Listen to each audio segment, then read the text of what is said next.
nggak sih kita ngerasa setiap hari itu selalu ada tarik-menarik antara kondisi yang berantakan dan yang teratur? Sadar atau enggak, hidup kita ini dibentuk sama aturan, baik yang tertulis maupun yang enggak. Tapi apa jadinya kalau aturan itu dilanggar? Dan kenapa ini penting banget buat kita semua?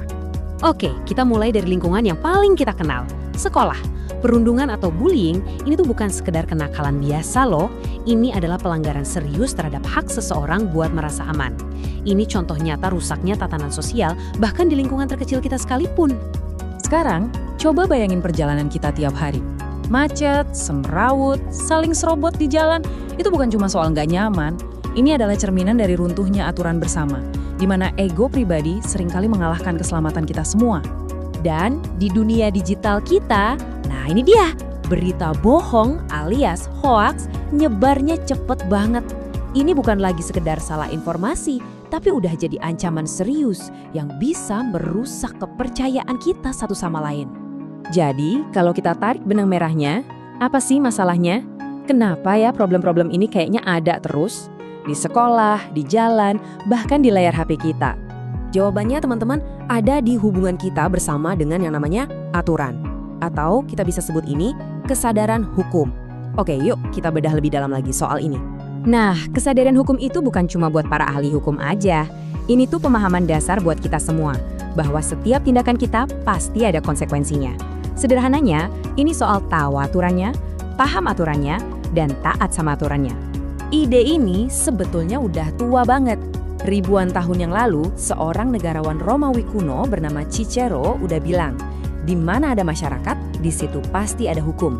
Karena tanpa hukum, yang ada cuma kekacauan. Jadi, poin paling pentingnya adalah, hukum itu bukan cuma buat menghukum orang.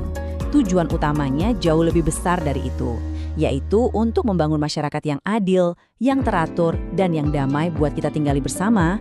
Terus, gimana kerangka keteraturan ini dibangun di negara kita, di Indonesia? Yuk kita lihat cetak birunya. Fondasinya dimulai dari yang paling tinggi, yaitu konstitusi kita.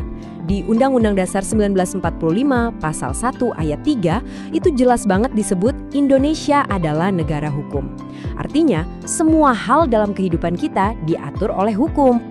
Nah, yang paling menarik dan fundamental dari sistem hukum kita adalah ini.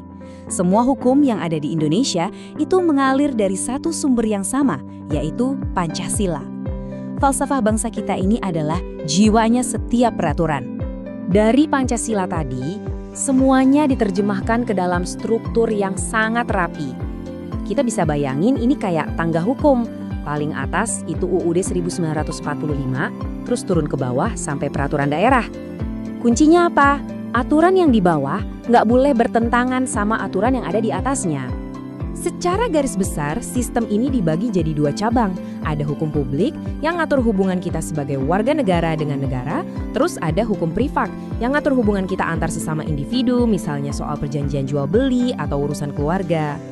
Oke, tadi kan kita udah bahas konsep-konsep besarnya ya. Tapi gimana sih semua ini terwujud dalam kehidupan kita sehari-hari? Yuk kita lihat gimana aturan ini jadi nyata. Semuanya itu intinya ada di satu kata, keseimbangan. Keseimbangan antara hak, yaitu apa yang berhak kita dapatkan, dan kewajiban, yaitu apa yang harus kita lakukan. Dua hal ini nggak bisa dipisahkan. Keseimbangan ini penting banget buat ditanamkan sejak dini. Makanya di sekolah ada program kayak Jaksa Masuk Sekolah. Tujuannya yaitu biar para siswa ngerti hak dan kewajiban mereka dari awal. Begitu juga di jalan. Kita taat sama peraturan lalu lintas itu bukan cuma karena takut kena tilang, tapi itu adalah cara kita memenuhi kewajiban untuk menjaga keselamatan orang lain yang juga punya hak buat sampai tujuan dengan selamat. Nah, ini contoh yang bagus banget. Hal sesederhana mengantri itu sebetulnya adalah bentuk hukum sosial. Dengan mengantri, kita menghormati hak orang lain atas waktu dan giliran mereka. Ini cerminan masyarakat yang beradab. Prinsip ini berlaku di semua level. Mulai dari lingkungan paling kecil, keluarga, kita menghormati aturan rumah. Lalu di sekolah, kita ikutin tata tertib. Di masyarakat, sampai akhirnya sebagai warga negara, kita punya kewajiban kayak bayar pajak dan punya KTP. Oke, jadi kenapa semua ini penting banget buat kamu, buat kita semua saat ini juga? Jawabannya sederhana, karena kita semua sedang ikut membangun masa depan bangsa ini. Setiap anak muda di Indonesia saat ini adalah bagian dari generasi emas 2045. Dan fondasi utama untuk masa depan emas itu adalah budaya disiplin dan taat hukum yang kita bangun mulai dari diri sendiri, mulai dari sekarang. Dan di era digital ini, salah satu kewajiban terbesar kita adalah menjadi warganet yang cerdas dan bertanggung jawab. Caranya? Dengan ikut melawan hoax. Ingat, saring sebelum sharing. Itu kewajiban baru kita semua. Pada akhirnya, ini menunjukkan bahwa dari pilihan kita yang paling kecil sampai tujuan bangsa yang paling besar, semuanya itu dimulai dari disiplin individu. Jadi pertanyaannya sekarang untuk kita renungkan, apa yang akan kamu pilih untuk bangun mulai hari ini?